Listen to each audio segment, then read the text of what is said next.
Assalamualaikum warahmatullahi wabarakatuh. Waalaikumsalam Uh, warahmatullahi wabarakatuh. Kami Waalaikumsalam dari warahmatullahi kelompok wabarakatuh.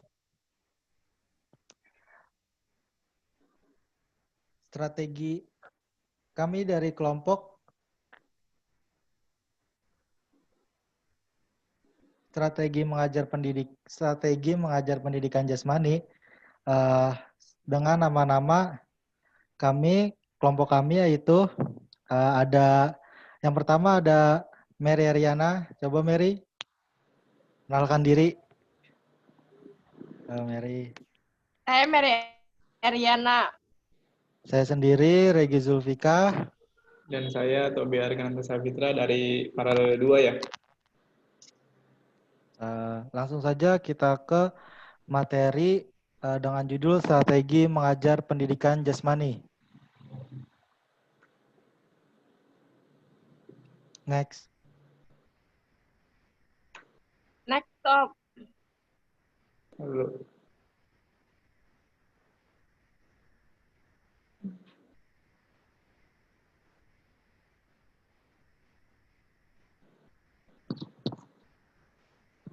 Yang pertama dari strategi mengajar yang ada model pembelajaran. Apa sih itu model pembelajaran? Model pembelajaran merupakan suatu rangkaian kegiatan dalam merancang pembelajaran pendidikan jasmani. Guru perlu memahami prinsip-prinsip pedagogik pembelajaran pendidikan jasmani. Dengan memahami model-model pembelajaran,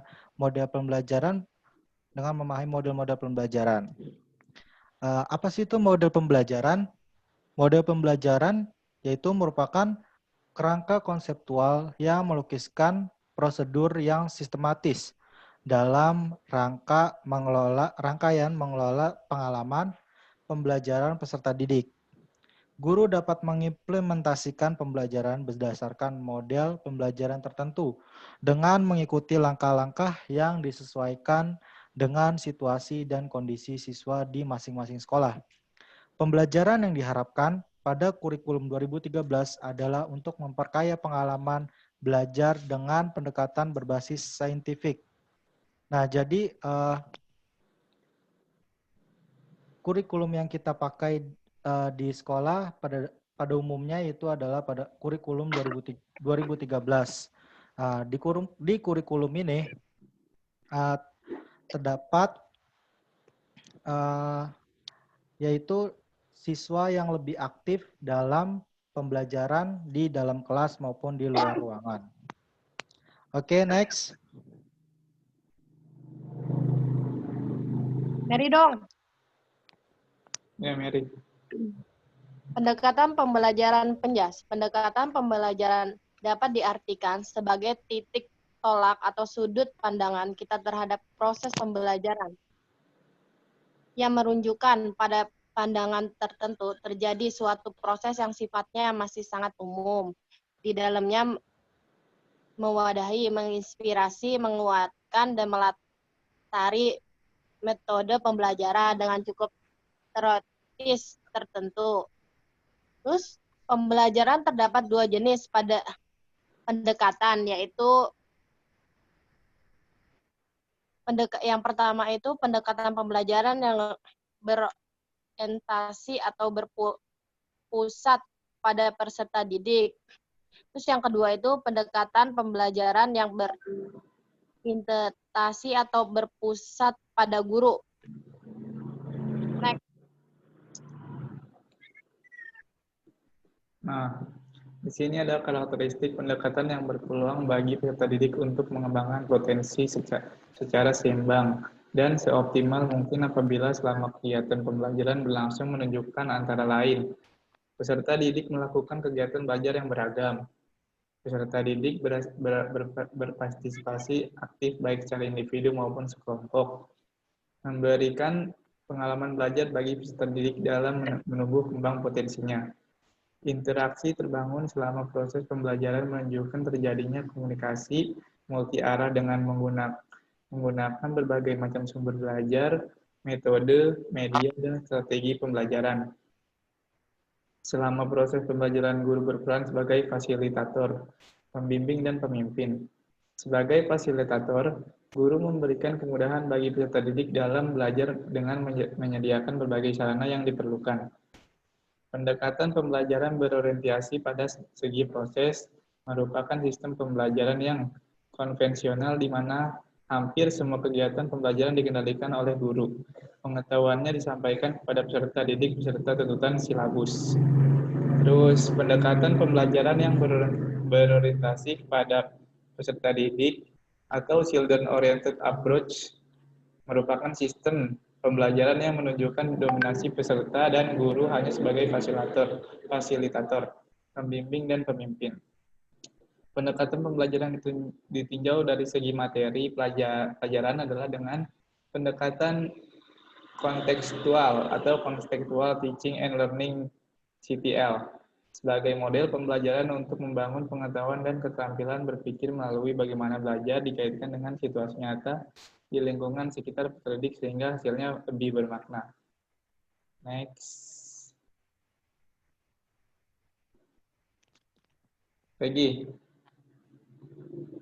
Karakteristik pembelajaran berbasis kontekstual atau CTL yang disebut juga contextual teaching learning menekankan pada pentingnya pemecahan masalah meliputi kegiatan pembelajaran perlu dilakukan dalam berbagai konteks seperti rumah, masyarakat, dan tempat kerja. Selama pembelajaran perlu memantau dan mengarahkan peserta didik agar dapat belajar mandiri. Pembelajaran perlu ditekankan pada konteks kehidupan peserta didik yang berbeda-beda. Mendorong peserta didik untuk dapat belajar dari temannya dan belajar bersama dalam kelompok. Menggunakan penilaian autentik yang mencangkup proses maupun hasil. Adapun langkah-langkah pelaksanaan pembelajaran dalam kelas komponen CTL sebagai berikut. Mengembangkan pemikiran bahwa peserta didik belajar lebih bermakna dengan cara bekerja, menemukan dan mengkonstruksi sendiri pengetahuan dan keterampilan barunya. Selama pembelajaran dibiasakan peserta didik untuk memecahkan masalah, menemukan informasi yang berguna bagi dirinya dan mentransformasi pada situasi lain. Melaksanakan sejauh mungkin kegiatan-kegiatan inquiry untuk semua topik sehingga pengetahuan dan keterampilan yang diperoleh peserta didik bukan sekedar hasil mengingat seperangkat fakta tetapi hasil dari menemukan sendiri.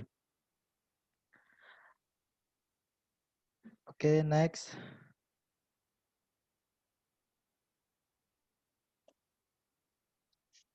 Strategis pembelajaran. Konsep dasar yang paling hakiki dari strategi pembelajaran mengajar penjas adalah melalui pendidikan jasmani ditambahkan persamaan dan kesamaan memperoleh sukses.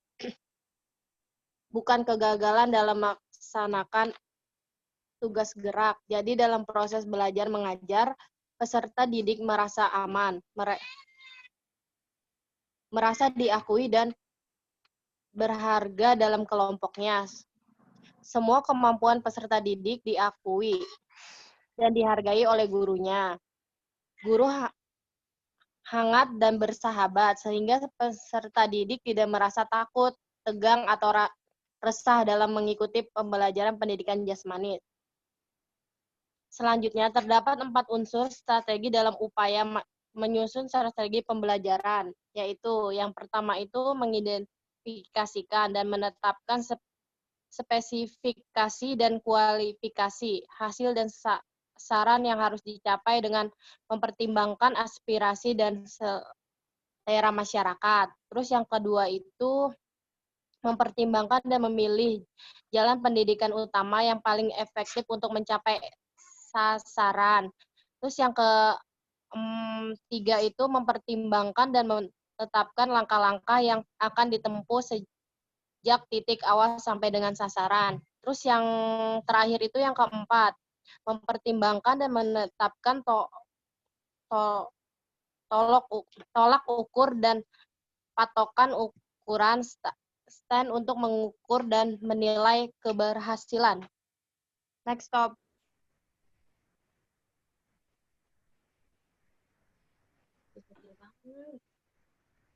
Ruang lingkup strategi belajar mengajar. Pemilihan materi-materi merupakan salah satu faktor terpenting untuk mencapai tujuan pengajaran yang telah ditentukan. Dalam memilih materi, ada 3 faktor yang harus diperhatikan, yaitu di sini ada uraian materi, yaitu adanya struktur yang sistematis. Yang kedua, keluasan materi, yaitu materi disesuaikan dengan kesiapan peserta didik. Yang ketiga, penggabungan materi, yaitu adanya keterkaitan antara satu sub pokok bahasa yang satu dengan yang lain. Yang ketiga, penggabungan materi, yaitu adanya keterkaitan antara satu sub pokok bahasan yang satu dengan yang lain. Yang keempat, komunikasi tugas. Maksudnya suatu proses di mana suatu jawaban atau respon dibangkitkan oleh suatu pesan yang diterima. Dan yang kelima, umpan balik dan evaluasi dimaksudkan untuk mengetahui sejauh mana tujuan pengajaran tercapai.